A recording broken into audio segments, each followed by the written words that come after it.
Hey pottery peeps, did you know that the pinch method is probably one of the most ancient methods for creating hollow forms out of clay? Today, I'm going to show you how to use the pinch method to make a hollow form out of your own clay. For today's lesson, you're going to need your bucket of water, your damp sponge or rag, and your spray bottle. You will also need out of your toolkit the wood board that is in there, your wire cutter, and also the card that is found in the same small bag as your wire cutter. One other thing that you're going to need is one of your pieces of clay from your bag. So you should have 5 right now. Grab one of your pieces. And what you're going to need to do is cut that in half. I'm going to show you how to do that later. So just know for right now, you're going to need your board, your wire cutter, your card, 1 pound piece of clay, water, your sponge, and your water bottle. Okay? So let's get to claying. The first thing that we need to do to prep our clay today is to take this 1 pound piece of clay and cut it in half. We only need 1/2 today. So the first thing I'm going to do is I'm just going to tap my piece of clay against my wood into a nice even rectangular cube. Then I'm going to take my wire cutter and I'm going to cut it in half. Okay, so this is 1 pound. When I cut it in half, this is 1/2 pound. This other piece of clay, I'm going to put back in the bag for a different project. You only need 1/2 pound of clay today. The next step when we are making a pinch pot is to take our cube and make it into a sphere. So the first thing I like to do is, again, just tap my clay into as perfect of a cube as I can, okay? And this is going to allow me to take my hands and use them as paddles. I'm going to hold my clay with one hand, while with the other hand, I'm going to cup my hand into a concave shape. That concave shape, when I tap the edge of the clay, is going to make that rounded. So I'm going to be paddling my corners in. And I'm just going to keep doing that until I get a round form. So I'm looking at spots that look like they're sticking out further than others. If I've got little lines, I'll take the back end of my fingernail and I'll smooth that out. You can do it with both hands if you want, okay? Now, I've got this sponge next to me because I feel like the clay is getting a little overworked and dry. So if I can wet my sponge and then just tap my hands against the sponge and then go back in, that will keep my clay from drying out. It's very important that your clay is plastic. Plastic means that I can stretch it and I can pinch this, I can roll the clay, and it's not going to break or crack on me. If you start to get cracks when we work with the pinch method, then your clay is not plastic enough and you're going to need to get more water into it. Okay, so I have my sphere. And the reason we're starting with the sphere is because that is the easiest way to get a round hollow form. It wouldn't make sense to start out with a cube and try to make a round hollow form.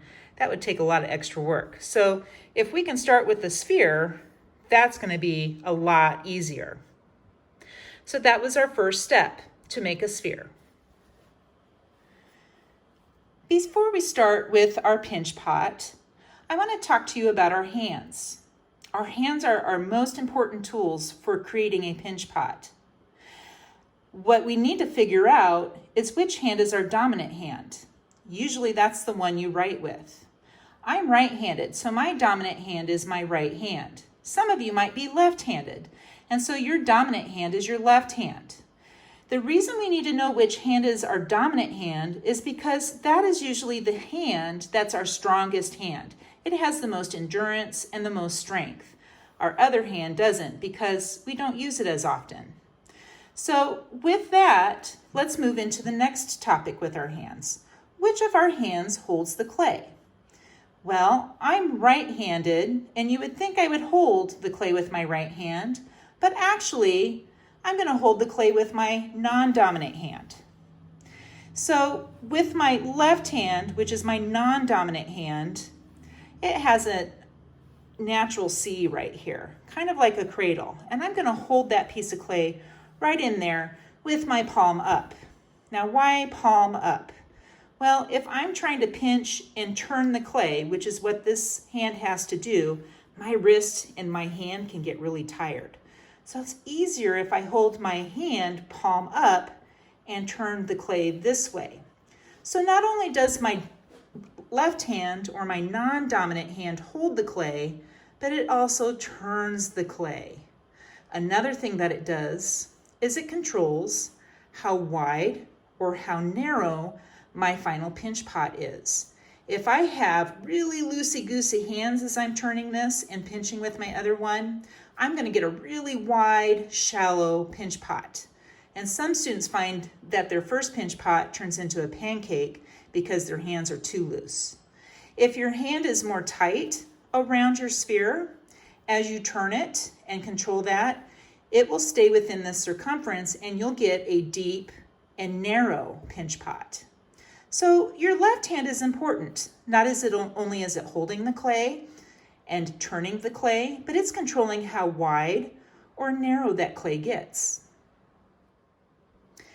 Let's talk about your dominant hand. Your dominant hand is the hand that's going to do most of the work. It's the hand that's going to open your form so that it's hollow, and it's going to pinch your walls as you turn the clay with the other hand. Now, what's important about this hand is you have to be really aware of the pressure that you're placing on the clay between the pads of your fingers and your thumb. You don't want to squeeze too hard or your wall will get too thin and it might tear. And you don't want to squeeze too fast because your wall might crack and fall apart. So it's really important to pay attention to the pressure that you're using on this hand here. Now, if your hand is over the top, you're going to get something that's long and narrow. If your wrist is on the outside, your wall is going to go outward. So wherever the knuckle of your thumb is, that's the direction your pinch pot is going to go. If your knuckle is going outward, the wall is going to go outward. If I switch and put all of my fingers on the inside of my opening and pinch with my thumb on the outside, I'm going to get a flat pancake. So we want to avoid putting our 4 fingers on the inside because it might get too wide, okay? So with our dominant hand, we're pinching and we're controlling if the wall's going up or out. And we're also controlling how thick our wall is. Now that we've established what our hands are going to do, let's get started on opening this solid piece of clay and making it hollow. One of the things I'm going to do, since I kind of feel like my clay has been sitting out for a while, I'm going to tap both hands on my damp sponge. So again, I'm going to cradle that clay in the C of my hand, and I'm going to find where the center is of that. So I'm looking at my palm, there's the center, and I'm going to use the tip of my thumb to open my clay. And it might take a little pressure. And what you're going to do is you're not going to go all the way through, because if you go all the way through, you're not going to be able to hold anything in that pinch pot. But you want to kind of feel about 1/4 of an inch of thickness between your outer fingers and the inside of your thumb. So let me show you what that looks like when I cut it in half. And you might try this too at home. So I'm going to cut that in half. And you can see where my thumb was. when I pushed into that. Okay, so that's a little thick. That's okay, we can thin that out later. Now, let's say you've done this at home just to check your work. You can use this clay again. So I'm just gonna spray the inside of my piece of clay and I'm gonna smack that together and I'm gonna get it back into a cube and start all over again.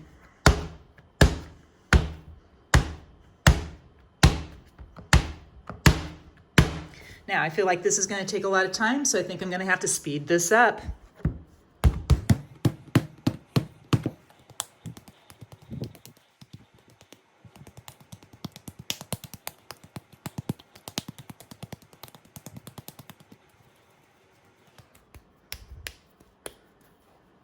So there I have my ball again. Let's open it up one more time.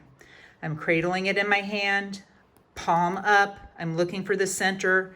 So the center is in between these two fingers right here, and I'm going to push in. I might have to adjust my hand a little bit, and then I'm going to stop before I go all the way through. Okay, so there I have opened it. Now I'm ready to start thinning out my walls and making the walls taller. Okay, so we have a hole opened into our solid sphere. So now it's hollow. It's no longer solid, it's hollow. So now we're going to start thinning out these walls and creating more volume. So the more volume you have, which is the area on the inside of a form, the more you can hold, okay? So with a 1/2 pound of clay, this is actually gonna double in size, all right? So before I begin, I'm gonna tap my fingers and my hands on my sponge, and I am going to lay my piece of clay in my hand so that my palm is up and I can see the hole. And I'm gonna use my thumb on the inside and my fingers on the outside, and I'm going to use the pads of my fingers to press up against my thumb that's on the inside. And I'm starting right at the bottom. This is my base. This right here is gonna be the base. What you want to avoid doing is pushing this on a table and pinching, because then that gets really flat and things get wide. You can flatten out your base later. So what we're really working on is getting this to have as much volume as possible. So I'm going to take and I'm going to make a rotation. There's Wheeler. Hi, Wheeler. Are you helping me out today? Yep. He's been trying to steal my wire cutter all afternoon. Okay, so I'm going to go through rotation and I want to overlap my finger tips or my impressions, okay? So the more you overlap, the more smooth that's going to be. If you just squeeze and then skip and squeeze, do you see how you get all those lumps and bumps? So you want to be real careful and take your time, and you just want to overlap those pinches. You're going to go around one full rotation, and then you're going to move up a little bit, and then you're going to do one full rotation. Now you should notice and you should feel that that wall is getting thinner at the bottom. The clay is moving upward into your hand. So this is going to be a lot thicker than it is down here, and that's okay. And notice that I'm using my left hand again to cradle that clay and to control where the clay is going, how wide it is, okay? Now my wrist, my knuckle is up over. If I were out like this and pinching, my wall would start to go outward. You don't want that to happen, okay? Don't use your fingers on the inside because then it'll get too wide. You'll get a pancake. I'm feeling like the clay is getting a little dry, so I'm gonna tap my hands again, okay? And I'm gonna go in again. Now, don't worry if it's cracking too much. This is your first pinch pot. We're gonna get better at this as we go. And you notice I might be switching my hand position, and that's okay, just as long as you're being really aware of where your knuckle is and your wrist is. The clay will follow where your knuckle is. If your knuckle's out here, it's gonna go that way. So try your best to overlap those fingerprints. Now, at this point, you might be getting really tired because you're not used to doing all that pressure with this hand. So just put your pinch pot upside down and shake out your hands, okay? Again, avoid putting your pinch pot on the table like this because it will squish that flat. You don't want that to happen quite yet. Okay, so I'm kind of ready to finish this up. Now, when we get up towards the top, you want to be real careful because you don't want to make this lip too thin. And you can also switch hands if you want. I'm ambidextrous when it comes to pinch pots because I've done so many of them in my life. I can switch hands if I get a little tired, okay? So when you get to that final point where you're up at the top, you want to keep that lip not too thick but not too thin, okay? You don't want it razor sharp. You want to have a little bit of thickness there. And you want to try to pinch it so it's even all the way around. And if you need to add some water to your fingertips, go ahead and do that. Okay. And then you're going to see that it's not quite perfect, and that's okay for this first time. If you let that sit for a little bit, you know, give it like 5 minutes and then pick it up. One nice thing that you can do is with this little board here, you can lightly, so I have my hand on the inside of my pinch pot and I'm lightly tapping the clay and it's kind of smoothing out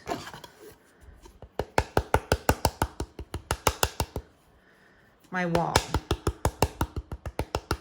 Okay. So not once have I put this on my tabletop. Not once. It's still rounded, okay? So now I still have some fingerprints there and I can go in and kind of refill where there's some thick and thin areas, okay? And then another thing that you can do to fix up your pinch pot